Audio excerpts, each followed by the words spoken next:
علامہ طالب جوہری 27 اگست 1939 کو انڈیا کے ایک شہر بہار میں پیدا ہوئے۔ یہ ایک معزز اور علمی گھرانے میں پیدا ہوئے۔ ان کے والد کا نام مولانا مصطفی جوہر تھا، جو کہ بہت بڑے عالم تھے۔ علامہ طالب جوہری دنیا میں آئے اب تک کے سب سے بہترین عالموں میں سے ایک تھے۔ لوگ ان کی تمام تر مجالس کو بہت غور سے اور باقاعدگی سے سنتے تھے اور ان سے بہت کچھ سیکھتے تھے۔ علامہ طالب جوہری بہت اچھے اور نیک دل انسان تھے۔ ان کے بیٹے اسد رضا جوہری بھی بہت بڑے عالم ہیں۔ علامہ طالب جوہری پاکستان کے ممتاز عالم دین، مذہبی رہنما، عوامی اسپیکر، اردو شاعر اور شیعہ مسلک کے فلسفی ہیں۔ علامہ طالب جوہری پاکستان ٹیلی ویژن پر نشر ہونے والے شام غریباں کی مجلس پڑھتے تھے۔ وہ کئی عشروں سے اسلام کے مختلف موضوعات پر ایک عمدہ اسپیکر رہے ہیں۔ علامہ طالب جوہری نے پوری دنیا میں اسلامی موضوعات پر خصوصی طور پر حضرت محمد صلی اللہ علیہ وآلہ وسلم اور ان کے گھرانے اہل بیت کے حوالے سے تقاریر کیں۔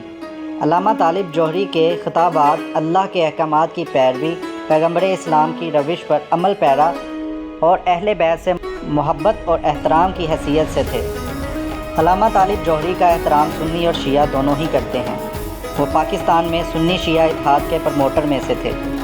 علامہ طالب جوہری نے آیت اللہ العظمیٰ سید ابو القاسم الغوئی کے زیر اہتمام عراق کے شہر نجف میں اسلامی تعلیمات حاصل کیں۔ علامہ طالب جوہری آیت اللہ شہید سید باقر الصدر کے طالب علم تھے۔ علامہ طالب جوہری آیت اللہ عظمیٰ سید علی سستانی کے کلاس فیلو بھی رہے۔ ان کے علاوہ علامہ ذیشان حیدر جوادی بھی ان کے کلاس فیلو تھے۔ علامہ طالب جوہری حدیث کربلا کے لیے مشہور تھے، لیکن یہ ان کا واحد کارنامہ نہیں تھا۔ انہوں نے مختلف کتابیں لکھیں جن میں قرآن پاک کے بارے میں ایک تفصیلی تفسیر بھی شامل ہے۔ ان کی بہت زیادہ مقبولیت کی وجہ سے ان کے دشمنوں سے ان کی زندگی کو ہمیشہ خطرہ لاحق رہتا تھا، لہٰذا حکومت پاکستان نے ان کو 24 گھنٹے سیکیورٹی فراہم کی ہوئی تھی۔ محرم الحرام میں ان کی سیکیورٹی کو مزید بڑھا دیا جاتا تھا۔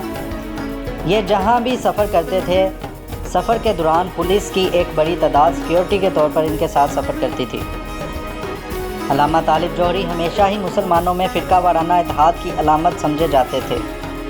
ان کے لیکچرز مسلمانوں کے تمام فرقوں میں مشہور ہیں۔ صدر پاکستان اور وزیر اعظم سمیت تمام لوگ ان سے محبت کرتے اور ان کو ایک انتہائی اعتدال پسند مذہبی اسکالر کے طور پر دیکھتے ہیں۔ ان کی تقاریر پر مبنی ان کی مختلف کتابیں شائع ہو چکی ہیں۔ انہوں نے اپنی تقاریر میں ہمیشہ دہشت گردی اور تشدد کی مزاحمت کی ہے۔